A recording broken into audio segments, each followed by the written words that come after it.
Use of Scripture. James Madison rarely quoted the Bible. However, his political ideals, while primarily secular, contain certain elements that can resonate with the evangelical Christian doctrine. So, here are a few ways that Madison's views intersect with evangelical principles. One, inherent sinfulness of man. Evangelicals emphasize the sinfulness of humanity and the need for divine grace for salvation.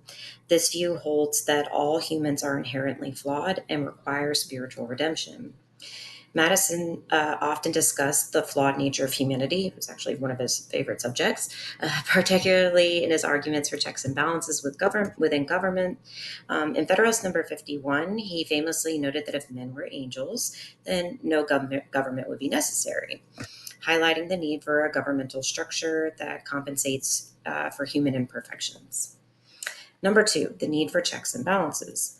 The spiritual governance in many evangelical communities emphasizes accountability to higher spiritual authorities and the congregation to prevent moral and ethical lapses.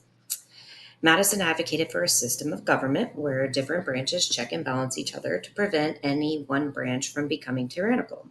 This mirrors the evangelical emphasis on accountability as a means to uphold moral and ethical standards. Number three, liberty of conscience. Evangelicals stress the importance of personal faith and individuals' relationship with God, advocating for freedom to worship and believe according to one's conscience. Madison was a strong advocate for religious freedom and the rights of conscience, arguing that development should not compel religious observance nor interfere unduly with individual beliefs. His efforts to ensure religious liberty align with evangelical values on the freedom of belief and practice. Four, moral governance.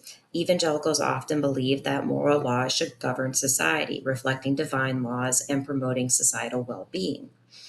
While Madison promoted secular basis for law, he recognized the role of government in regulating behavior to ensure public order and good governance. This can be seen as a secular parallel to the evangelical view of law as a moral stabilizer. Number five, protection of minority rights. In many contexts, evangelical Christians, especially in minority settings, have advocated for the protection of minority rights against the majority's potential tyranny. A central theme in Madison's writings, especially in Federalist Number 10, is the protection of minorities against the tyranny of the majority. This reflects an understanding of justice that resonates with the evangelical concerns for protecting minority believers. While Madison's ideas were shaped by secular rationalist influences of his time, the principles underlying his advocacy for checks and balances, religious liberty, and the protection of individual rights have thematic parallels with evangelical doctrine, particularly in the emphasis on moral accountability, individual conscience, and the protection of the vulnerable.